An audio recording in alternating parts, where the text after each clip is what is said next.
Musta guys, ngayong araw samahan niyo ako mag-react dito sa tugtugan ng Banda Mission Souls sa Bacoor, Cavite guys, kung saan naka-attend din tayo nung time na yon na nag-concert sila.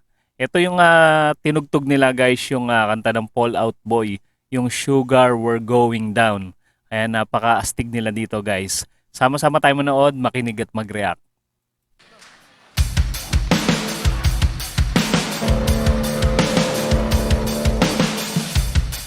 Second set na to eh.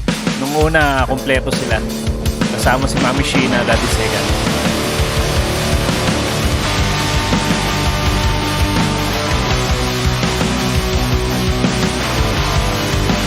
Stig ni Neisha, no? Grabe. Iba talaga yung dating ni Neisha, lalo sa personal, napaka, ano niya talaga. Lalo pag nakahawak sa gitara. Rockstar na rockstar yung dating.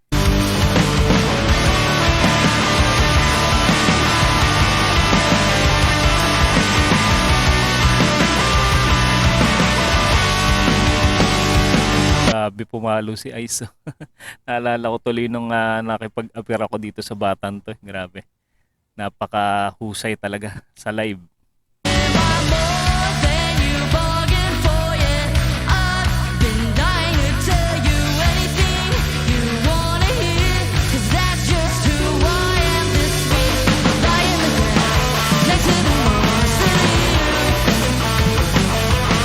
Taas pa rin ang energy nila dito. Nakailang kanta na sila dito eh, nung time na to, na tinugtog nila tong kanta ng Fall Out Boy.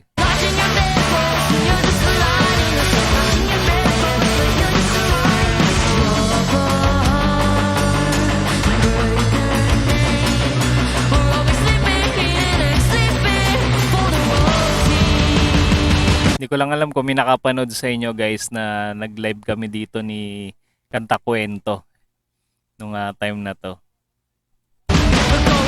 Malamang meron, no?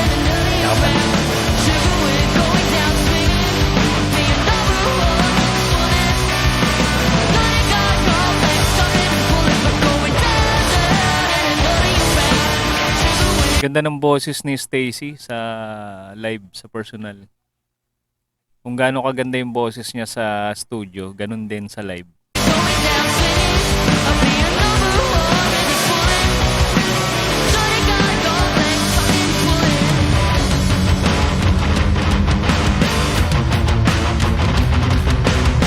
Si Naces dito medyo pawisan na. Galing siya sa pagki-keyboard.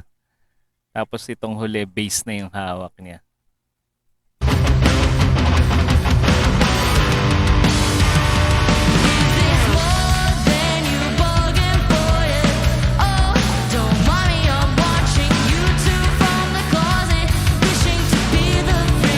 Ang dami nagsisigawan dito, dun banda sa likuran. Ang dami nilang kabataan na fans dun.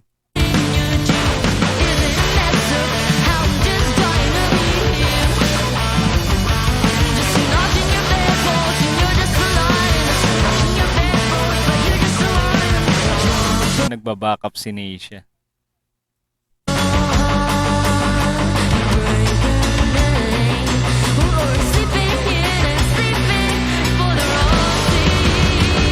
Alam ko nga may time dito na nahulog yung drumstick ni Ice eh. Pero tuloy pa rin siya kahit isang kamay lang gamit. Tapos may nagabot sa kanya ng sticks. Grabe. Napapalakpak yung mga tao nung tumalon si Naces at si Neisha eh.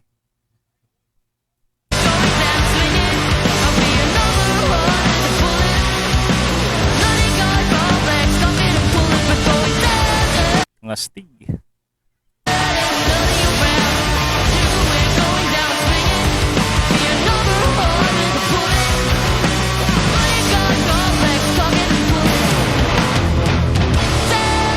Grabe yan. Ang bigat ng tugtugan nila dito, no?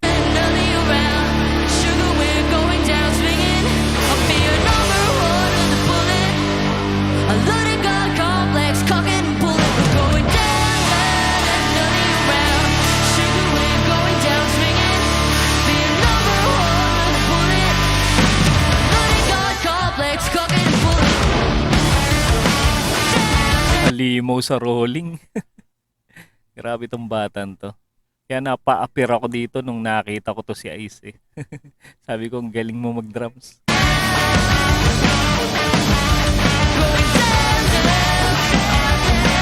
Ayun guys. Kung mapapansin nyo yun, tumilapon yung isang stick ni Ice.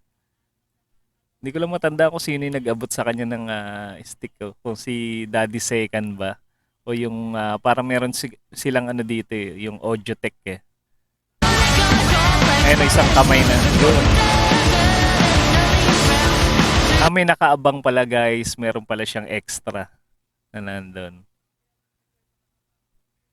Ayun, banda kay Neisha tumilapon yung stick eh. Nandun sa paanan ni Neisha.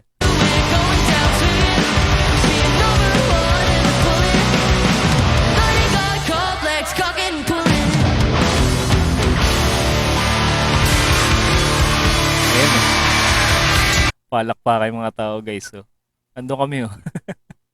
Kung makikita nyo doon sa screen. Ando kami sa bandang kanan. Yung katabi ko si Kanta Kwento. At meron dito mga ano, yung mga galing abroad, yung mga foreigner na talagang solid fans nila na sumuporta talaga. Umuwi. Pumunta dito sa Pinas para lang mapanood sila.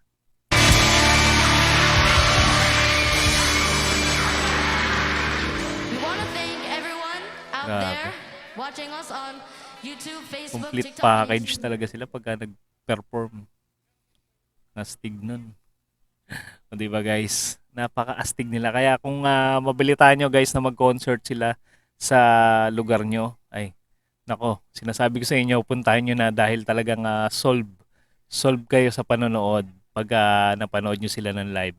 At sa mga hindi pa nakasubscribe sa kanilang channel, mag-subscribe na kayo para ma-notify kayo sa mga susunod nilang i-cover na kanta at abangan din natin yung paggawa nila ng kanilang original na kanta. Ayan, nabanggit nila yan eh, minsan na magre-release sila ng kanta sa Spotify. At kung hindi ka pa rin nakasubscribe sa ating channel at mahilig ka sa mga ganitong klaseng reaction video, mag-subscribe ka na rin para ma-notify ka sa mga susunod nating content. Maraming salamat sa iyong panonood.